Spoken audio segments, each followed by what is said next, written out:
지금까지 유럽은 좌파가 운영을 했다는 얘기죠. 근데 최근 우파들이 세력들을 점점점 올라오고 있습니다. 그 결과 저는 EU가 깨질 수도 있다고 봐요. 근데 어떻게 보면 그 부분이 가장 가서는 안 돼, 유럽이 가서는 안 될 길이라는 거죠.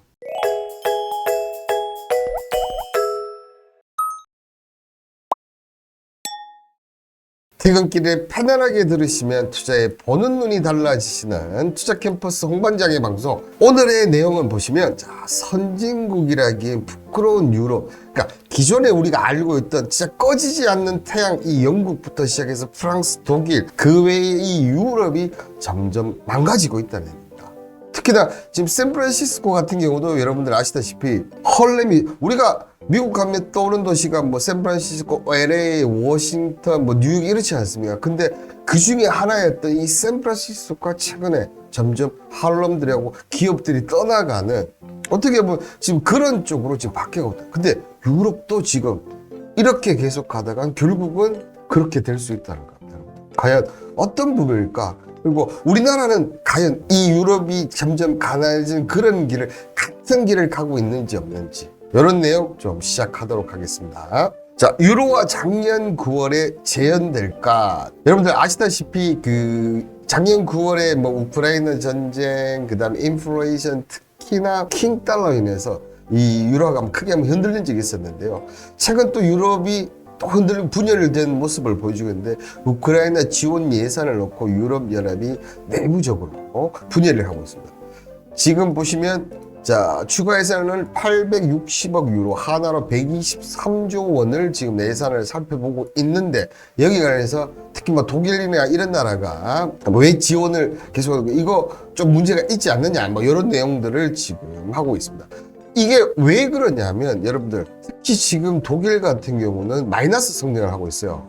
자, 그렇다 보니까 차라리 이 돈을 좀 줄이고 이걸 EU에 쓰자, 이런 얘기. 그만큼 지금 어떻게 보면 유럽 중에서 가장 돈을 많이 버는 나라가 독일인데, 독일이 지금 마천격이 그래서 병자 독일, 뭐 최근에 이런 얘기까지 나오고 있죠. 그죠? 자, 보시면 독일과 네덜란드, 이들은 금리와 임금 현상에 따라서 EU 집행이 역시 예산을 긴축해야 된다. 솔직히 EU가 인플레이션에 따라 관리들의 급여를 늘리기 위한 자금이 필요합니다. 한국가의 주장이 정부에 요구한 것의 정치가 얼마인가를 모르겠다. 왜 EU 집행보다 더 많은 기회를 요구하고 한국 정부가 스스로 판단한다 하면서도 자꾸 더 내라고 하냐. 우리 의견을 무시하고, 이런 얘기지 않습니까? 그죠? 우리 모두 우크라이나를 돕고 싶다. 그렇지만 우리가 대응해 주저가 않고 필요할 경우 더 많은 일들이 하기도 한다면서 자금은 항상 같은 출처에서 나온다. 뭔가는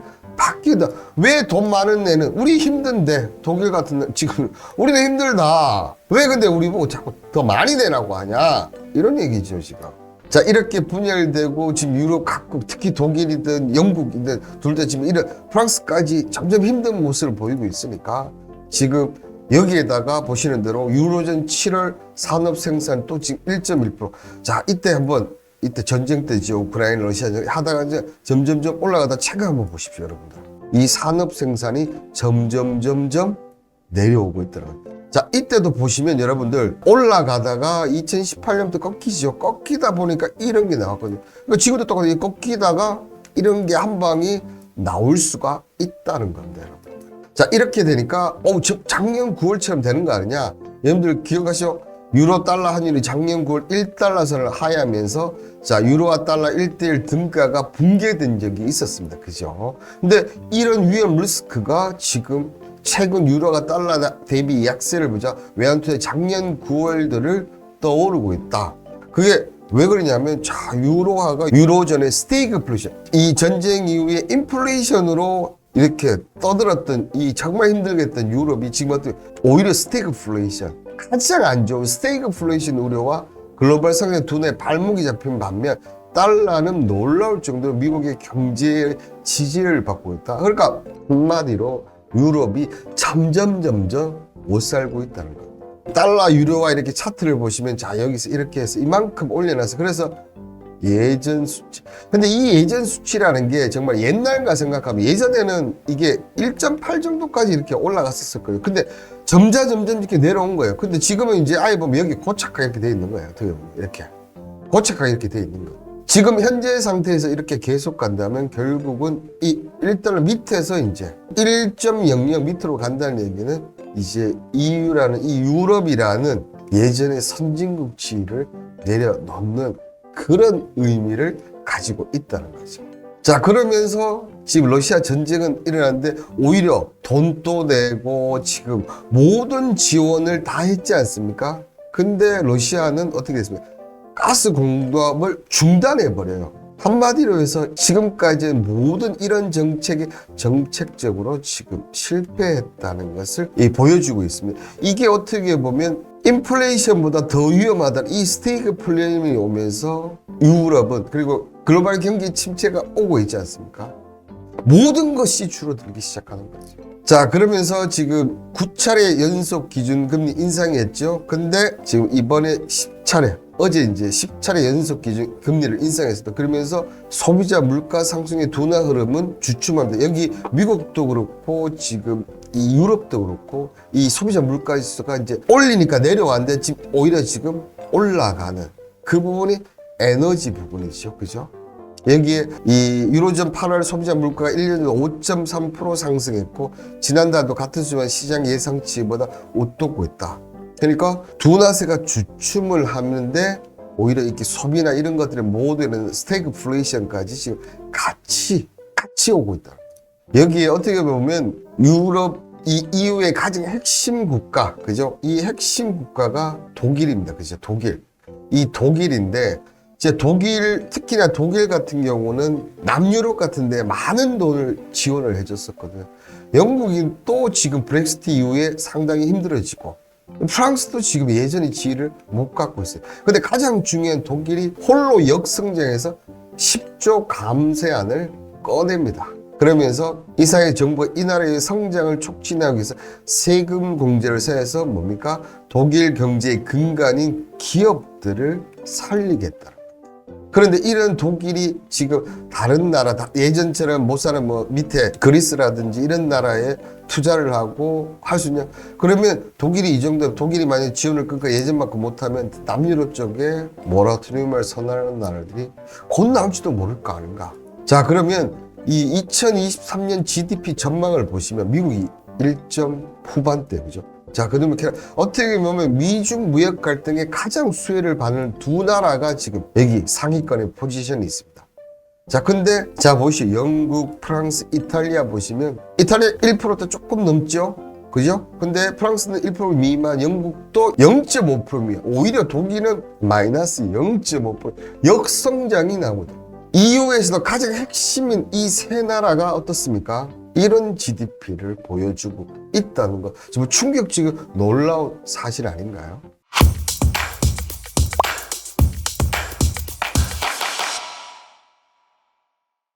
지금 현재 이런 상황에서 저는 개인적으로 이 유럽은 이제 선진국에서 내려올 때가 되었지 않나. 자, 한 가지 예를 들면 이 프랑스 파리 마리안느와 그의 파트너가 지난 7년간 자기 소유의 작은 아파트를 살고 있었답니다. 근데 이제 둘째 아이가 나오니까 좀 더 큰 데로 가기 위해서 예산을 맞는 집을 찾았는데 바로 포기하고 뭡니까? 월세집을 구하면 그 이유가 바로 대출 이자가 너무 비싸기 때문에 그렇다는 거죠. 자, 2019년에 주택 매매에서 50만 유로를 빌렸을 때 이자가 5만 유로밖에 안 됐는데 그것도 보시면 7천 엄청납니다. 그죠? 근데 이제 80만 유로의 대출 이자가 50만 유로를 내야 한다는 거죠.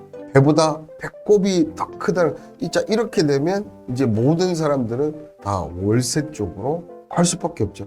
중산층이 내 집 마련을 포기하고 세입자 심은 중산층의 몰락, 극과 극이 서민이느냐 부자냐 이 두 가지만 존재하는 그런 게 바로 헐렘입니다. 헐렘이 오기 시작한다는 거죠. 자, 그러면서 지금 이후에 올해 국내 총생산 전망치를 보면 1.1에서 1.6%를 0.8과 1.4%로 우리나라와 지금 똑같습니다. 그죠? 어떻게 보면 EU 집행위원회가 유로존의 경제 성장을 대폭 하향했던 조정한 것은 EU 스스로가 경기 둔화의 속도가 예상보다 빠르다는 거, 그죠? 여기에 발맞춰 우리나라도 예상보다 빠르게 내려오고, 그나마 최근에 뭐 반도체 매물 가격 인상 등 뭐 조금 그나마 우리는 다행스럽게 조금 좋은 호재성 재료를 보여주고 있다는 거죠. 자, 여기에 EU 경제 성장률 전망 수치를 보시면 앞서 얘기한 대로 또 그렇게 되어 있습니다. 근데 미국은 어떻습니까? 오히려 지금 전망치가 올라가고 있죠. 그러니까 같은 어떻게 보면 유럽 다음에 이제 미국이 지금 이제 원탑의 자리를 차지하고 있지만 그래도 계속 같이 갔는데 지금 점점 격차가 벌어지고 있다. 그러면 여러분들 한번 생각해 보세요. 과연 이 포지션 누가 대체하는지 이제 그 부분은 이제 뒤에 나올 테니까 한번 보시길 바라겠습니다. 자, 이거를 여러분들 한 15년 단위로 이렇게 보면, 자, 미국 같은 경우는 이 GDP가 보면 14조 8천억 달러에서 26조 9천억 달러 성장을 계속하고 있었다는 거죠. 근데 유로존을 보면 비슷했어요. 2008년도에는 14조 2천억, 14조 8천억. 근데 지금 보시면 어떻습니까? 15조 1천억. 거의 제작 6%, 15년 동안 6% 성장한 거예요. 근데 미국 같은 경우는 15년 동안 82%를 성장했습니다. 갭이 너무 엄청난 차이를 보여주고 있지 않습니까? 자, 이래 되면 결국은 유럽은 일본처럼 국가 부채를 계속 늘릴 수밖에 없어요. 자, 그러면서 월스트리트 저널은 최근 보도를 통해서 유럽이 가난해지고 있다고 평가를 했는데요. 자, OECD 자료를 기반해서 미국의 경우에는 지난 대비 임금 수익이 약 6% 증가했지만 독일, 이탈리아, 스페인의 임금 같은 경우 3%에서 6%대 오히려 증가, 감소. 자, 소비 지출 규모 역시 지난해 기준 미국이 2008년 대비 55좀 커졌는데 EU는 0.16%. 자, 또 한번 얘기해 드릴까요? 자, 소비가 안 돼요. 그죠? 소비가 안 됩니다. 그러면 공장에 재고가 많이 쌓입니다. 그죠? 공장에 재고가 많이 쌓이니까 공장들은 물량을 줄이고, 물량을 줄이다 보면 공장을 어떻게 됩니까? 멈춰야 돼요. 그죠? 공장이 멈춰지면 여기 일하는 사람이 일을 그만둬야 됩니다. 일을 그만두니까 돈이 없으니까 또 소비가. 이런 악순환, 디플레이션, 그죠? 유럽이 지금 오고 있다는 거예요, 여러분들. 이 미국과 EU를 이 GDP 차이 격차를 보면, 자, 비슷했던 2012년까지만 해도 2008년에 14조였으니까 4년 동안에 2조 정도밖에 차이 안 났는데 지금 가면 갈수록 이 격차가 훨씬 커지고 있다. 과연 유럽은 무엇 때문에, 미국도 지금 한동안 계속 1% 미만의 금리를 계속 유지할 정도로 우리가 보기에는 성장을 못했다고 보는데, 그럼에도 미국은 계속 성장을 했는데 유럽은 성장성이 어떻게 보면 지금 멈춰져 있는 거예요. 그죠? 여기에 이제 미국 50주 1인당 GDP 순위에 유럽을 포함하면, 자, 최하위 순위는 51인데 유럽에서 가장 잘 산다는 나이가 미국의 한 주에 비해서 1000주로 간다면 39위밖에 못하는 거예요. 프랑스하고 EU 같은 경우는 49개야. 밑에 두 계단밖에 없어. 50, 51. 기가 막히죠. 그죠? 우리가 유럽 선진국이라는 거, 특히 영국, 프랑스, 독일 엄청 선진국으로 알고 있는데 그 선진국이 이제는 아닌가? 그죠? 자, 그러면서 이 재미난 분석들이 많더라고. 미국 주와 유럽 국가 GDP를 보게 보면, 자, 프랑스가 2조 7,840억 달러인데, 자, 요거는 보시면 펜실바니아, 일리노이, 오하이오 요 세 개를 합쳐버리면 어떻게 됩니까? 비슷해져요. 특히나 펜실바니아, 일리노이, 오하이오가 그렇게 미국에서 유명한 주는 아니지 않습니까? 그럼에도 이 세 개 합치면 되고, 독일 같은 경우가 4조 754억인데 텍사스와 뉴욕 이 두 주만 합치면 비슷해지고, 오히려 여기 훨씬 더 많고, 영국이 3조 706억인데 캘리포니아 하나만 해도 끝나는 거예요. 어쩌다 이렇게 유럽이 됐는지 모르겠네요. 그죠? 자, 그러면서 이 국가별 평균 연봉을 한번 보시면, 자, 미국은 지금 보시는 대로, 그죠? 2019년 대비 지금 늘었어요. 그죠? 그래서 평균이 77,460달러죠. 그죠? 근데, 자, 독일 같은 경우는 58,940달러.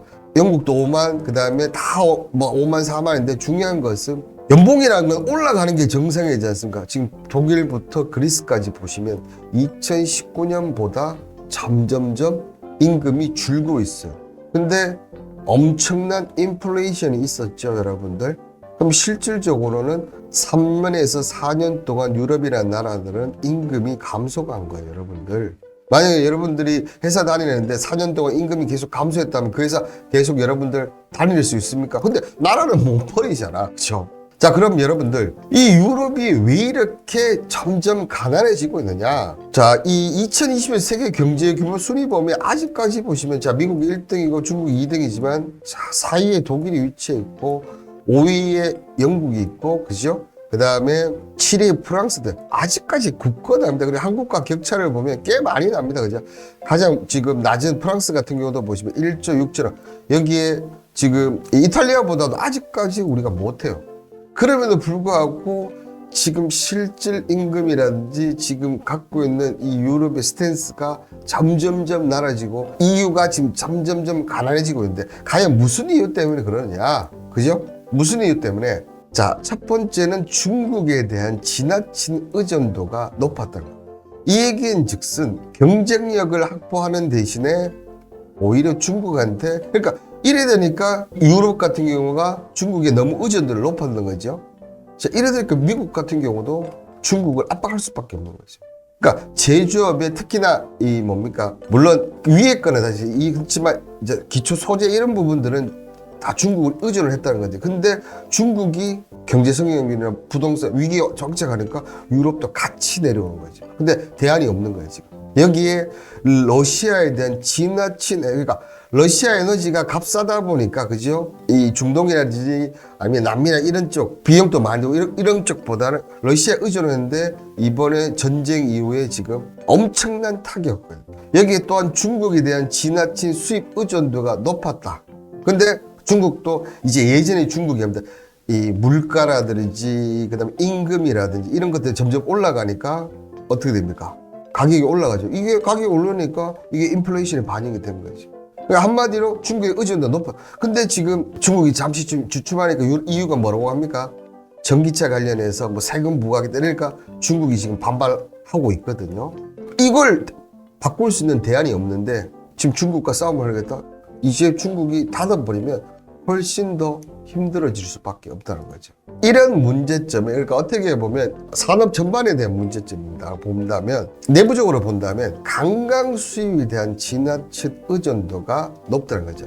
유럽이 아무래도 물가라든지 이런 부분들이 상당히 비싸면, 그래 관광객들이 오면 뭐 우리 같은 경우도 개인적으로 보면 스위스 같은 나라에 간다면 만약에 가까운 동남아 가면 100만 원, 200만 원대에서 다 끝내버리는데 솔직히 유럽 가면 기본 경비 자체가 최소 2배 이상 나왔고 뭐 좀 거기서 좀 지내고 스위스 같은 경우는 한 뭐 제가 봤을 때는 좀 한다면 500에서 1000 금방 날아가거든요. 이렇다 보니까 이 관광 수입에 너무 지나친 의지로 관광 수입이 너무 지나치게 의존하면 제조업이라든지 자기 기존에 갖고 있던 이런 부분들이 줄어들 수밖에 없겠죠. 여기에 이 소비 중심의 문화, 돈은 임금은 점점점 깎이는데 소비는 오히려 더 많이 한다는 거죠. OECD에 따르면 미국에 대한 연평균 임금이 아까 74,000달러 했죠. 그죠? 독일이 58,000달러, 그리고 프랑스가 52,000달러 했지 않습니까? 근데 이 소득이 훨씬 많은 이 미국이, 그죠? 어떻게 보면 최종 이 지출 소비가 2조 2천억 달러 했는데 EU 같은 경우 어떻게 되죠? 2조 5,700억 달러. 오히려 2021년 기준으로 보면 미국의 소비 지출보다 EU가 1.5배 더 커진 거예요. 아니 임금은 미국이 훨씬 많고 유럽은 적은데 소비는 어떻게 됩니까? 미국보다 유럽이 훨씬 더 크다? 그렇다 보니까 힘들게 되는 거죠. 여기에 이 경쟁이 없는 사회. 여러분들 저도 지금까지 이거에 대해서 반대로 생각하고 있었거든요. 이번 뒤에 조금 더 나올까 하지만 이 얘기가 왜 나오냐면 아시다시피 유럽 쪽은 복지 이런 게 상당히 좋지 않습니까? 그죠? 특히 독일하고 프랑스가 일부 이제 특수 고등학교를 빼보면 사실상 대학이 평준화되어 가고 있어요. 학비도 무료도 각각. 이렇다 보니까 경쟁력을 키우는데 뒤처지거나 아니면 어쨌든 뭐 특수 재능들이 있지 않습니까? 그런 두뇌를 못 키워버린 거예요. 그러니까 뭐 어제 제가 과학자 얘기도 했지만 그런 뛰어난 인재들이 발굴이 안 되다 보니까 경쟁이 없는 거야. 그렇게 돼버리니까 더 가난해지고 있는 거죠. 여기에 보시면 유럽의 그 근로 시간을 한번 보시죠. 미국이 1811시간. 그렇게 미국도 열심히 안 한다고 생각하는데 미국이 1811시간 하는데 이탈리아는 1694시간. 자, 영국이 1532시간. EU 27개국 평균이 1571시간이고 프랑스는 독일은 이보다 독일 같은 경우 1341. 한마디로 지금 이 유럽의 국민들이 일을 적게 하고 오히려 소비만 한다는 거예요. 한마디로 해서 놀고 먹고 일을 하기를 원한다는 거예요. 근데 여기에 지금 유럽의 경제 인구가 점점점 줄고 있어요, 여러분들. 경제 인구가 점점점 줄고 있다가 미국은 오히려 조금씩 늘어나고 있는데 유럽은 이렇게 일할 사람은 적은데 그 일하는 사람마저도 이거는 무슨 얘기입니까? 그 일하는 사람마저도 나 일 적게 하고 돈은 받되 일은 적게 하고 싶다. 그래서 여가 생활 하고 싶다. 그러니 우리나라는 지금 뭐 대통령이 주 62시간 한다는 둥 이런 얘기가 나오고 있지 않습니까? 그만큼 더 어떻게 장려를 하고 또 실제로 우리나라가 이 다른 선진국 평균보다 월등히 일을 많이 합니다. 자, 이런 부분 정말 좀 안타깝게 얘기를 드리고 있고. 자, 그리고 그 대학교 얘기했지 않습니까? 미국과 이 유럽 경제에 밝은 상당한 이 전문가가 고등학교 질적 차이가 미국과 지금 유럽이 이런 차이를 보여주고 있다. 그래서 이 타임스 하이어 에듀케이션이 올해 세계 대학 평균에서 상위 30개 대학 중에서 무려 19개. 그죠? 19곳이 어떻게 됐습니까? 다 미국이에요. 좋은 인재들이 많이 나온다는 얘기입니다. 그죠? 유럽 같은 경우는 지금 보시면 7곳, 이 중에서 영국 5개를 빼버리면 그나마 영국은 인재들이 그나마, 그죠? 근데 빼버리면 영국 빼버리면 독일 하나, 스위스 하나 이것밖에 없는 거예요. 그러면서 이 27개 영국 제외하면 EU에서 30위 그래 들은 나라는 딱 하나, 30위 턱걸이한 미네 공대밖에 없습니다, 여러분들. 우리나라 대학은 언제쯤 그러게 말입니다. 그렇게 우리나라 똑똑하다고 많이 하는데도 그러니까 우리나라도 지금 이런 좋은 인재를 뽑는 이런 클래스는 지금 특히 대학교가 떨어진다. 이게 보면 이유가 우리는 입시 모든 것이 입시 위주. 그 다음에 대학은 뭡니까? 취직 위주. 연구가 아닌 입시, 취직, 취업 이런 쪽에 가서 그렇습니다. 자, 이렇게 되니까 앞서 제가 얘기했던 대로 대학이 평준화되고 학비가 무료 이러다 보니까 특히 유럽은 뭡니까? 복지 평등 엄청 중요하지 않습니까? 그러니까 경쟁력 키우는데도 뒤처지고 특출한 두뇌를 키우는데도 약점이 있는 것이죠, 여러분. 제가 오늘 좀 열변을 토했나 봅니다. 자, 그러면서 또 어떻게 보면 또 이런 문제점이 있죠. 30대 젊은 미국, 40대 늙은 미국. 인구 구조상 지금 경제 인구가 지금 보시면 어떻게 되어 있습니까? 프랑스가 41.6세, 스페인도 43세, 독일도 40세인데 근데 미국 같은 경우는 지금 64.9. 그러면서 또 복지보다 또 점점 높아지죠. 미국 같은 경우도 뭐 어쨌든 의료비 이런 부분들이 엄청 올라가고 있죠. 이런 인구 부분도 그러니까 점점 경제 인구가 없어지고 있다는 거예요.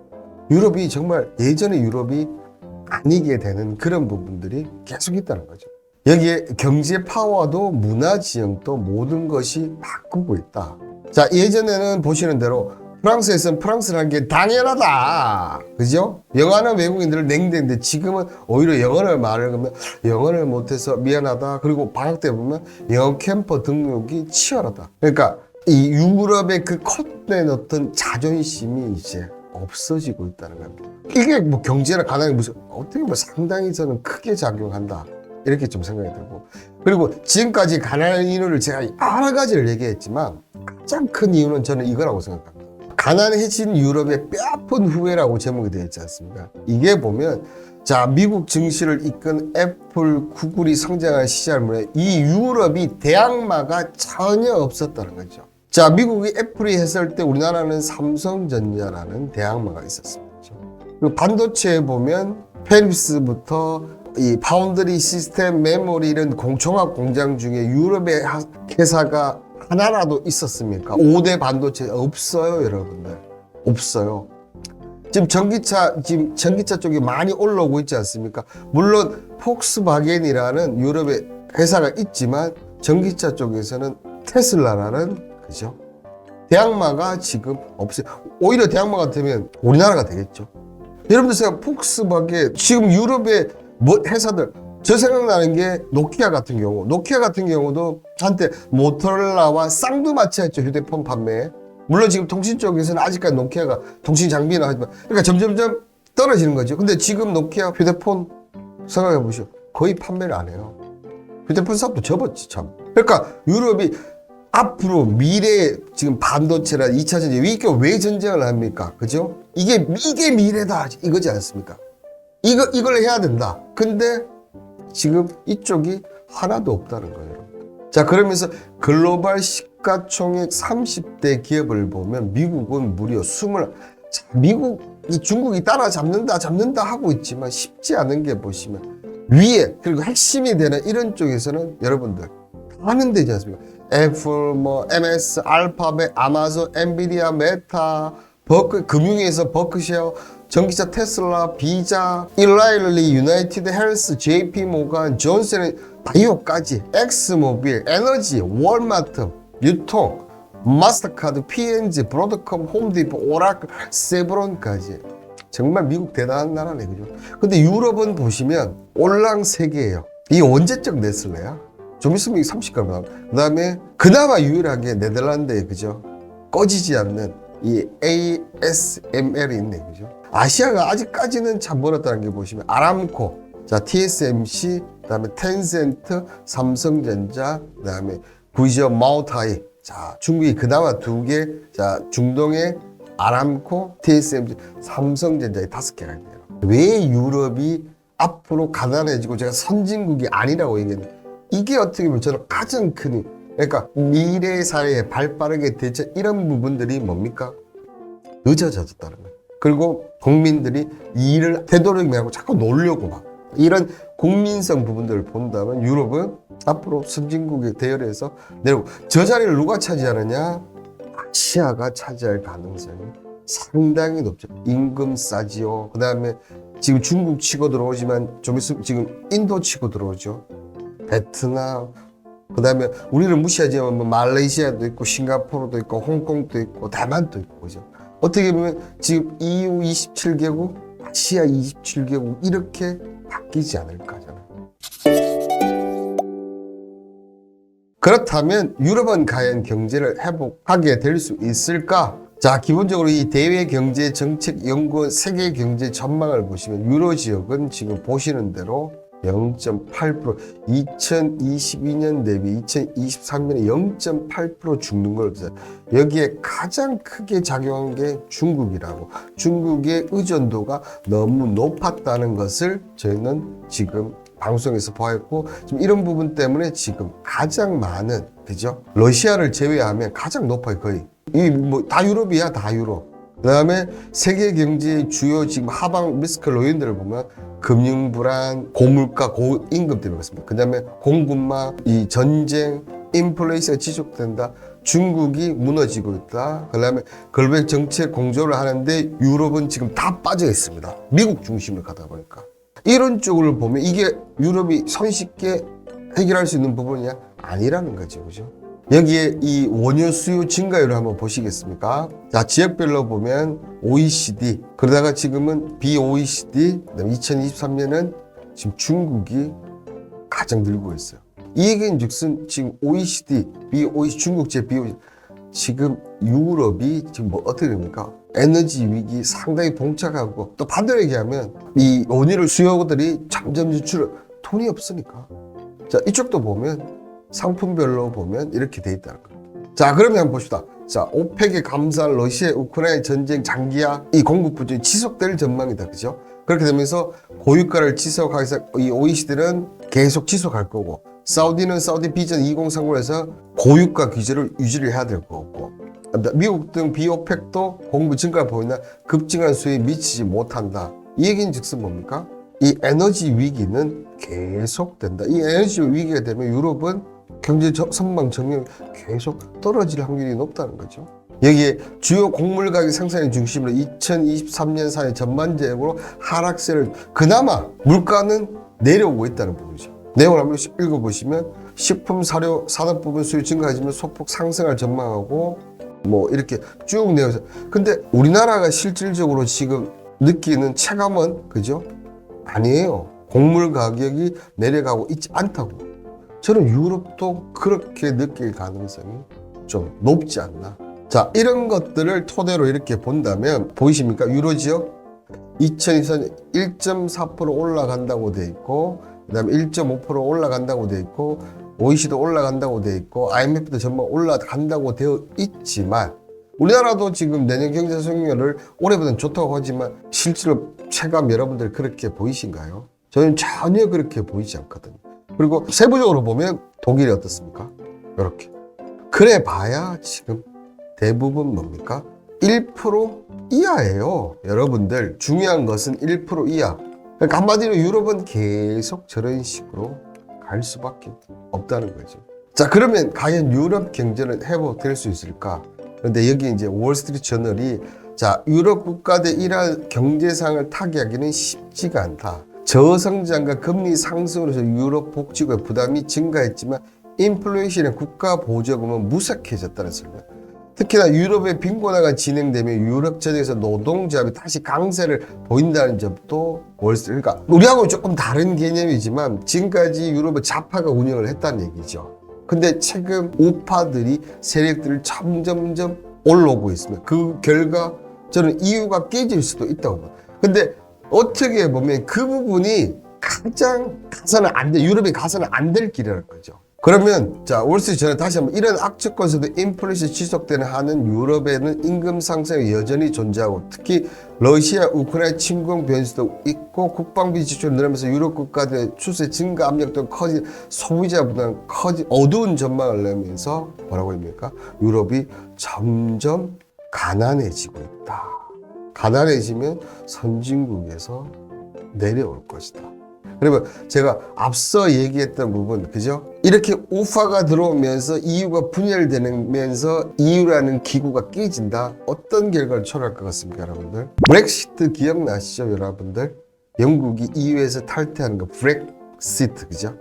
브리트니스 익슬 때 합쳐서 이제 새로운 신조어가 브렉시트였어. 그 당시만 해도 엄청나게 열광하고 많은 국민들이 각광을 받았고 투표를 했지 않습니까? 근데 지금 EU 탈퇴 이후에 지금 새로운 신조어가 나온 게 그게 바로 브렉그레입니다. 자, 브렉시트와 후회하다를 합성해서 브렉그레. 지금 후회를 하고 있다는 거죠. 어떻게 보면 전반적으로 이 유럽이 다 지금 되고 있지만 영국의 속도가 지금 더 빠르다. 그러니까 이 당시 브렉시트를 한 이유가 가장 큰 이유가 뭡니까? 두 가지였죠. 첫 번째가 분담금. 야, 우리가 분담금을 이만큼 내는데 왜 우리는 그만큼 대가를 못 받았냐. 근데 실질적으로 그 많은 분담금을 다시 분담금이 되돌아온다. 이런 부분들을 정치인들이 얘기를 안 하는 거예요. 그러니까 영국 국민들은 제가 봤을 때 몰랐던 것 같아요. 그리고 이민자 문제로 일거리가 부족하다. 이민자 이런 부분들 빼기 위해서 탈퇴를 했지 않습니까? 그런데 실질적으로 어떻게 됩니까? 영국이 지금 노동 인력이 부족합니다. 근데 자기들만 살려고 하다 보니까 브렉시트를 했고, 그런데 지금은 뭡니까? 브렉을 했다는 거죠. 자, 영국이 이렇게 EU에 있어야 했는데 맞습니다. 그래서 이 우파들이 득세를 하면서 EU가 지금 점점 분열을 하고 있다. 자, 그럼 반대로 대한민국은 지금 어떻습니까? 대한민국도 지금 이 근무 시간 점점점 줄이려고 하고 있고, 정치적인 불안 요소도 지금 존재를 하고 있고, 기존에 했던 삼성전자 지금 아직까지 6개 부분 1위 상품은 있지만 이 자리를 유지할 수 있을까? 지금 흔들흔들하고 있는 시대거든요. 자, 그렇다면 이 EU의 지금 이런 가정들을 본다면 우리가 이걸 똑같이 한다면 우리도 점점 가난해질 수밖에 없지 않을까요? 자, 오늘 내용은 이것으로 마치도록 하겠습니다. 자, 오늘 하루도 너무 수고하셨고 새로운 내용으로 여러분들과 만나 뵙도록 하겠습니다. 여러분의 투자 도움이 되는 투자 캠퍼스 홍반장이었습니다. 꼭 많은 댓글 부탁드리도록 하겠습니다. 여러분들 다음 주에 뵙겠습니다. 안녕.